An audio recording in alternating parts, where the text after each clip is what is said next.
तर जय आदिवासी मंडळी, स्वागत आहे तुमचं परत एकदा माझ्या मोठ्या ब्लॉगमध्ये. भरपूर दिवस झाले माझे मोठे ब्लॉग काय आलेच नाही. तर खूप जणांच्या कमेंट होत्या की आता मोठे ब्लॉग का नाही बनवत. त्याचं कारण मी तुम्हाला व्हिडिओच्या शेवटी सांगते, त्यासाठी व्हिडिओ शेवटपर्यंत बघा. आणि जर चॅनलवर नवीन असाल तर सबस्क्राईब करा आणि व्हिडिओ आवडल्यास लाईक करा आणि कमेंट करायला विसरू नका.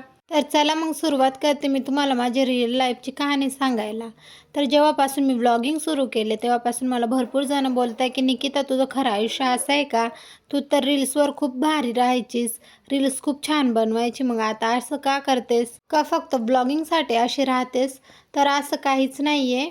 तुम्ही मला रील्सवर बघायचे तेव्हा मी छान तयार होऊन हसत ॲक्टिंग करायची रील्सवर, आणि त्यामुळे तुम्हाला वाटायचं की माझं आयुष्य खूप सुंदर आहे. तेव्हा माझं लग्न नव्हतं झालं, त्यामुळे माझ्याकडे भरपूर वेळ असायचा. कॉलेज संपला की घरी आल्यावर मग मी तेच करत बसायचे आणि आधी एवढं घरचं कामही नसायचं.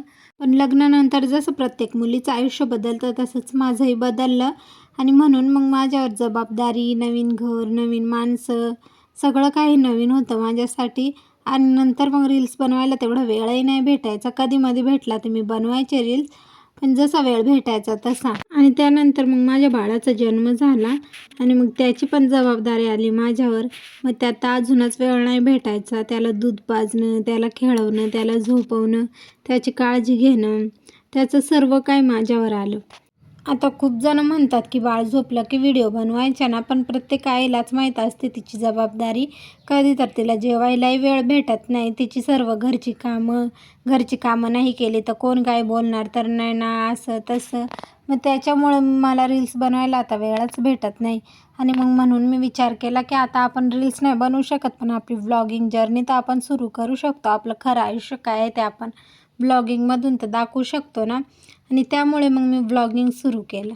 आता माझं बाळ थोडं थोडं मोठं होत आहे आणि मी त्यासोबतचे आणखीन नवीन नवीन व्लॉग तुमच्यासोबत शेअर करणार आहे. नवीन जोमाने सुरुवात करणार आहे. माझा आनंद, माझ्या अडचणी, माझं दुःख, माझं सर्व काही मी तुमच्यासोबत शेअर करणार आहे. तर तुम्हाला बघायला आवडेल का? मला कमेंट करून नक्की सांगा, कारण तुमच्या सपोर्टमुळे आणि तुमच्या प्रेमामुळेच मला हिंमत भेटते नवीन काहीतरी करायला. तर खूप जण आणखीन एक प्रश्न विचारतात की बाळाचे बाबा कुठं असतात? ते तुझ्यावर प्रेम नाही करत का? तुमचं तर लव्ह मॅरेज आहे ना, मग अशी काय आहे तुझं आयुष्य? तर असं काहीच नाही आहे. ते माझ्यावर अजूनही तेवढंच प्रेम करतात जेवढं ते आधी करायचे. पण आता एवढंच की त्यांच्यावर पण जबाबदारी आली आणि त्याच्यामुळे ते जास्त व्हिडिओ दिसत नाही तुम्हाला. आणि आम्ही दोघांनी पण आमच्या आमच्या जबाबदाऱ्या वाटून घेतल्यात. ते बाहेरचं बघून आम्हाला सांभाळतात आणि मी घरी राहून बाळाला सांभाळते. तर असं आहे माझं आयुष्य. आता एवढे दिवस मोठे ब्लॉग मी का नव्हते बनवत त्याचं कारण मी तुम्हाला सांगते. समर्थ आहे ना, माझा रात्रभर झोपतच नाही आणि त्याची झोप होत नाही, त्याच्यामुळं माझीही झोप होत नाही आणि म्हणून मग तब्येतीवर परिणाम होतो.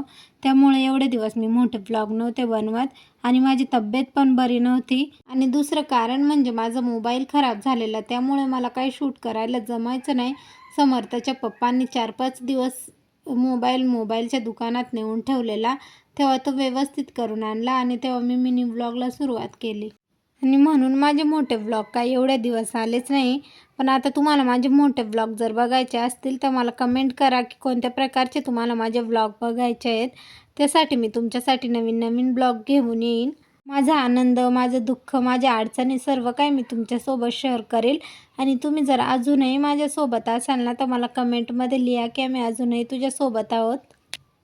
आणि तुम्हाला जर का माझा आजचा हा व्लॉग आवडला असेल तर नक्की लाईक करा आणि चॅनलला सबस्क्राईब करा. तर भेटू मग पुढल्या व्लॉगला.